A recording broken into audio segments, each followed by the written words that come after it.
911 police, fire, or ambulance.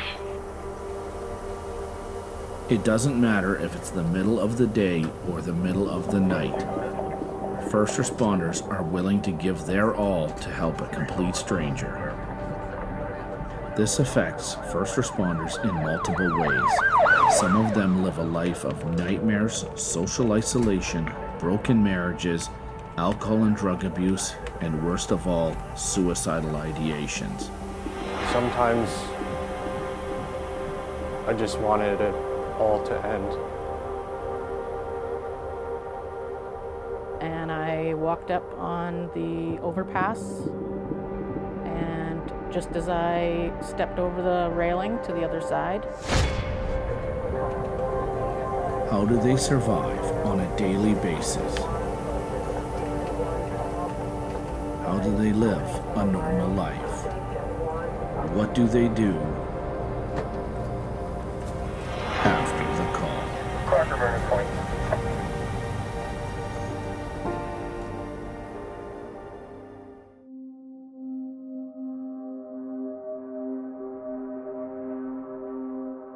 My name's Cody Nielsen.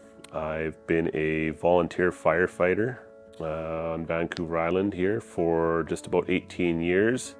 I joined when I was about 19 years old, and I have an excavation business when I'm not at the fire department. My name's Chrissy. I started in emergency services in the fire department when I was 26. I went into nursing in 2009, and I've been working as an emergency registered nurse for 11 years, and 5 of those years as a clinical nurse leader. My name is Ron. I've been working for BC Emergency Health Services for the past 12 years as a paramedic and dispatcher.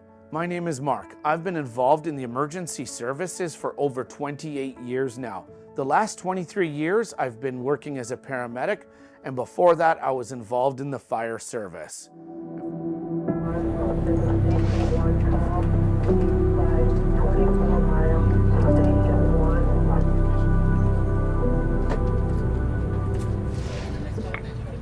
Over the years, as a dispatcher and emergency medical call taker, I've answered countless 911s for the worst emergencies you could imagine.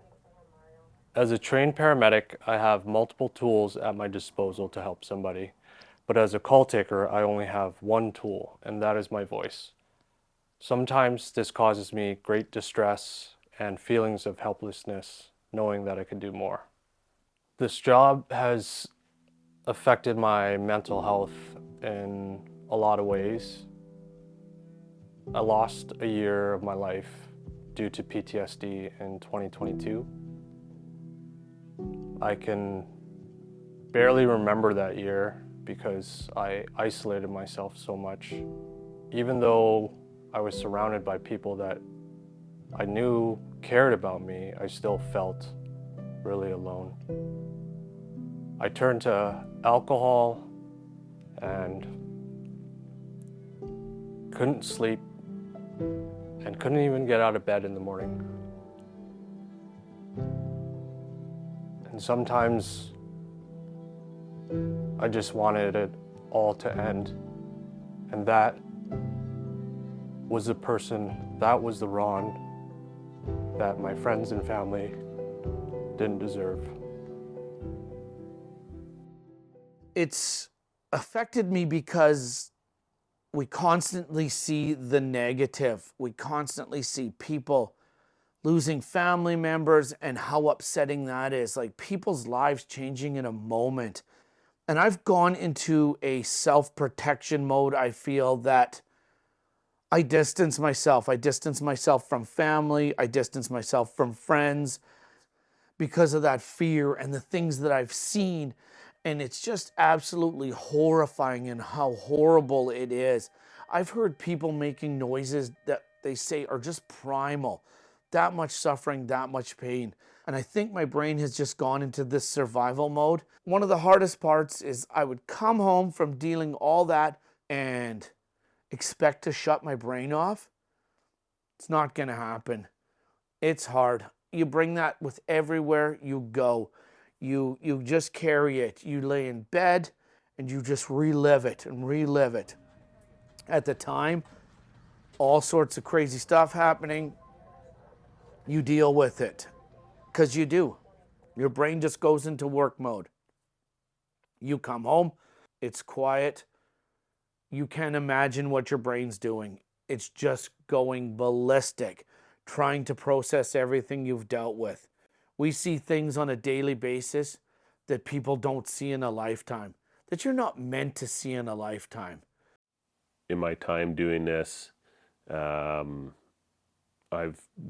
dealt with incidents where I've seen friends, like close personal friends, get injured, and those who I don't know, but doing activities that I like to do myself, industrial accidents and motorcycle accidents and things like that.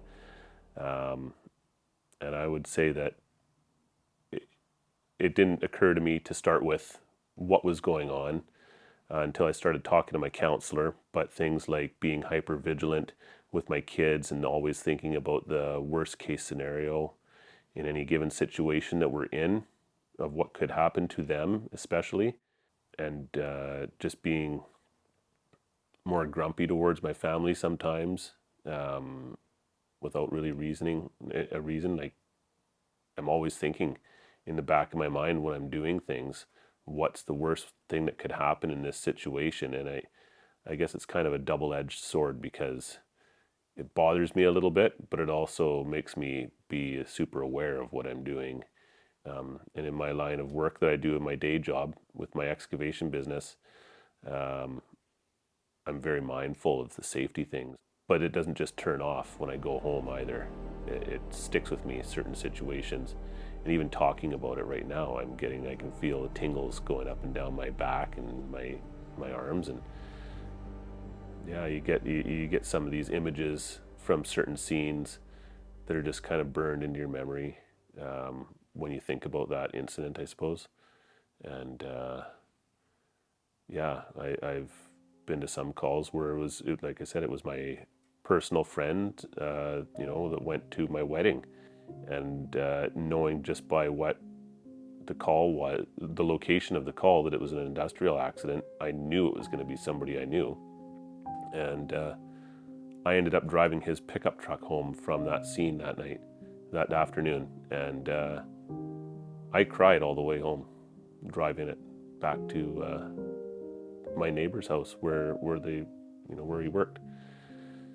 And those are some of the ways that it's affected me.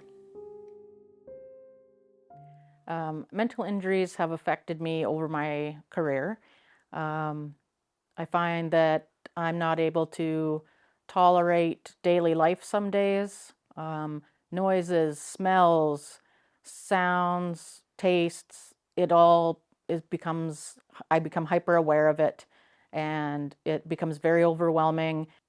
There are times that I have longer periods, that I'm not able to sleep at night because either of nightmares or just frequent waking.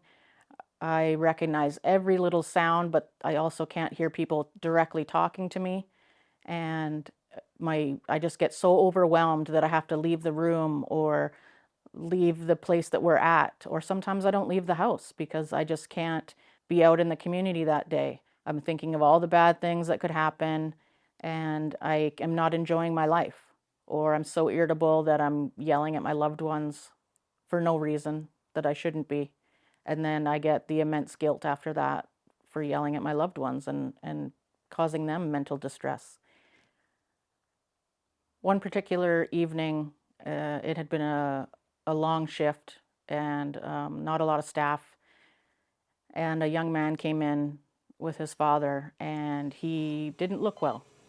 And while trying to keep him alive and send him out, I come out of the trauma room for a brief second to be accosted by a drunk female screaming at me that I don't care about people and I don't care that she's injured, and which I never do. I just screamed back at her that I didn't care about her, and I didn't care that she was in pain because I was trying to keep someone's child alive. That morning, it was a night shift. I went home and I tried to get some sleep, but I couldn't. And my son was doing something that I'd asked him not to. And so I went in his room and I said, please, I told you not to do that. And he said, well, I don't remember. And then I just snapped. I opened his door again and I said, I don't care what you do.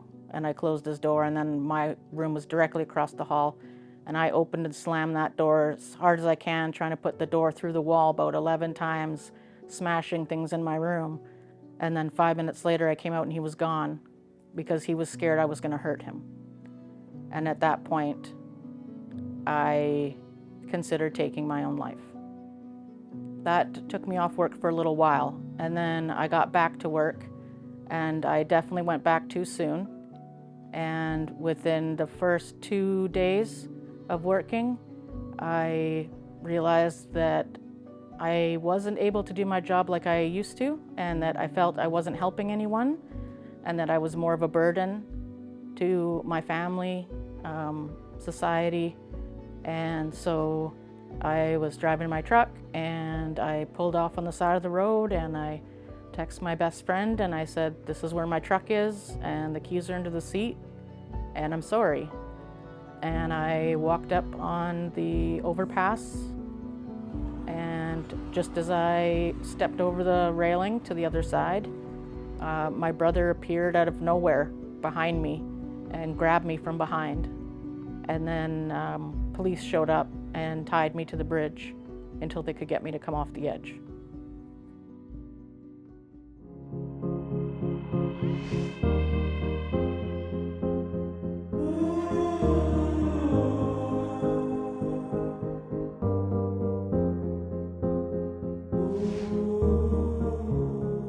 One of the things I like to do is surround myself with the people that I love, especially my husband, Steve.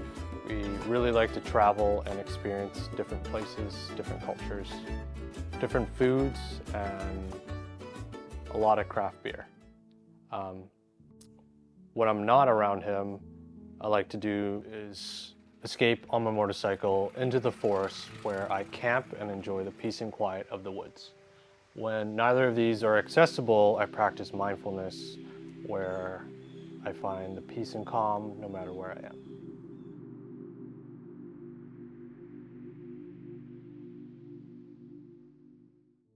I like to spend a lot of time with my kids, with my boys and my wife.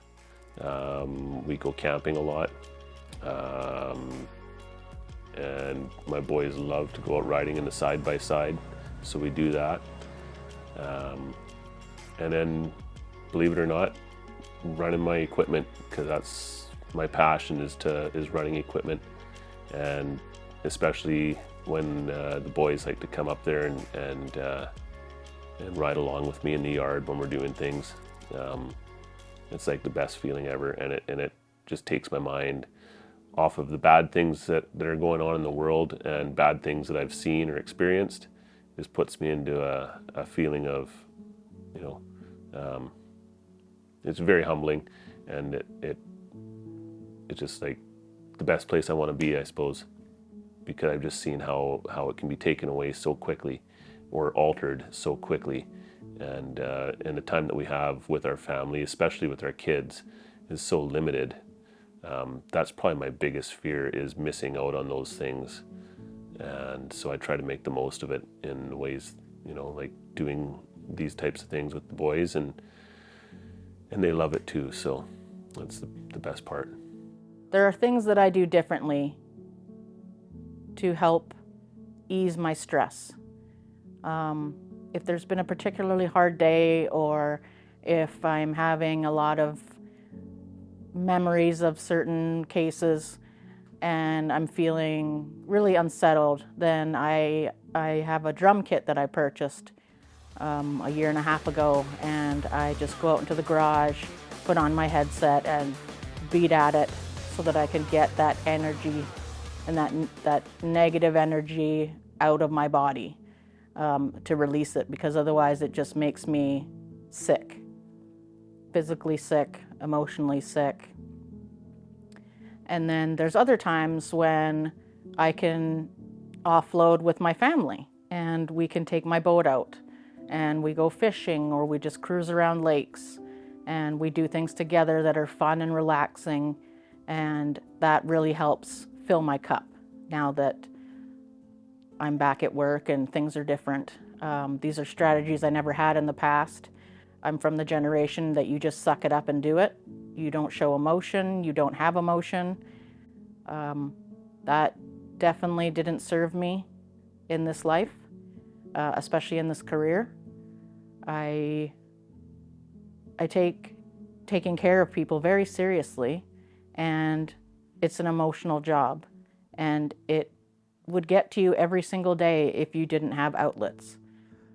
One of the things I like to do is I like to ride my motorcycle. And I don't mean ride my motorcycle on a nice casual ride. I like to give her. I like to get in the bushes and just go flat out. It's the adrenaline, the focus that you need to be doing to do that activity just clears your mind. It doesn't clear your mind, you are just focused on the task at hand, nothing else. No intrusive memories can come in there, nothing along that line. You feel alive. I like to hike my dogs here in the natural forests. And one of the reasons why I like to do that is because it's so quiet and it's so calm, I can just get away. I can start to process my thoughts and I can think about just how nice it is and quiet it is. I love to watch the dogs. I like to watch them run and just know how happy and carefree and unstressed they are. And you know what? Dogs are smart. They're incredibly smart. They can watch you, and if you're having a bad day, it's amazing what they can do. They won't go far from you. They will be there for you, and yet they will show you that you can be free. I've always had this saying that people have asked me, what's it like to save a life? I don't know, but if you want to know what it's like to save a life, ask my dog.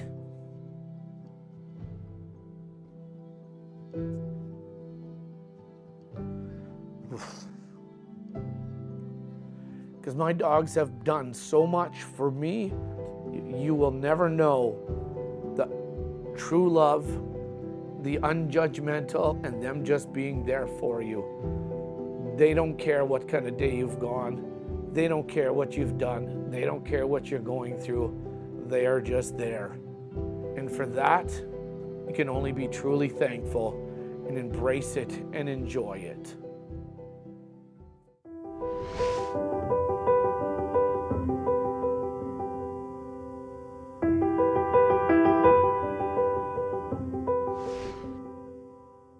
For those new first responders, which I was, it seems like not that long ago, but it's been a while. I would say to just talk about things with each other and keep an eye on each other. It's becoming less and less taboo to talk about it now. There was a time where it was, just man up, they would say, and don't talk about it. Don't just suck it up. I've had that told to me by others in the past, and it's not right. You need to talk about it with people, because chances are if you're feeling off, you're not the only one. And that's why it's so important to have a debrief and realize that you are there to help. You're there to make the situation better, and you're doing the best that you can in the moment with what you have. And you never created the situation that you're going to help in. And that's the one that's always stuck with me, is you didn't create this. You were there to help and try and make it better. And it's out of your control. Don't make emergency services your entire life. A lot of us did. A lot of us only hang out with paramedics, police officers, firefighters, nurses, military. Don't do that. Yes, have that circle of friends. Yes, tell your stories, swap war stories, use the dark humor, use that type of coping techniques to distance yourself from situations you're involved in. My advice for the up-and-coming future emergency workers and frontline staff is to set yourself up for success and establish boundaries with yourself, with your family, with your job. Reach out, find a counselor that is a good fit for you. Whether you need them now or not, you do. There are things that you're going to see, hear, smell, taste that are going to stay with you. And if I could give any recommendation, it would be to find some people close to you that you can talk to. Have a friend that you can call at 3 a.m. when you can't sleep, or a loved one, and just unload what's on your mind. Don't do like we did and just suffer in silence. That's all we've ever done, is suffer in silence. One of the pieces of advice that I would give to the next generation of first responders is trying to stay active. That's because exercise is sometimes known as the best natural antidepressant. Another piece of advice would be try and be self-aware and listen to those around you. Don't be afraid to seek professional help when you're operating in the red.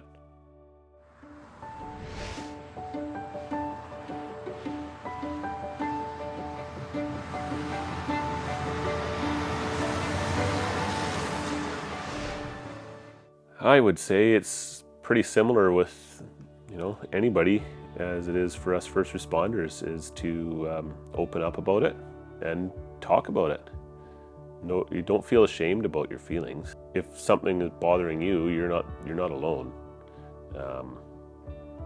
So yeah, just to talk about it, seek counseling. And I could give some advice to you, is write it down. Journal it out. When you write it down and you close it into a book, it's in that book now. Get it out of here. It is not living there rent-free. It is not your responsibility to harbor those thoughts. Something that I've found works really well for people going through a tough time is the saying, "This too shall pass." When we find ourselves in a dark place, we think we're going to be stuck there forever. We just need to believe that things will get better. Don't struggle silently. Don't not tell people. That's how you get yourself into trouble. You take on more than you need to, and then you get into the self-doubt. And you need to be more aware of what's going on around you and reach out to those that love you and that you trust and let them know what's going on, because there's lots of help out there when you ask for it. It's just that no one asks for it because we don't want to seem weak. A lot of people think you have to be cold-hearted to do this job, but as you can see, it's the exact opposite. Most of these people care so much about their fellow humans that they will continue to do their job regardless of how it affects them. They continue to care because it's not a job to them, it's a calling. When I chose to make this documentary, I handpicked these 3 people, not only because they are amazing at what they do, but I think they feel the same as I do. I am beyond honored to call each and every one of these people, not just my colleagues, but more importantly, my friends.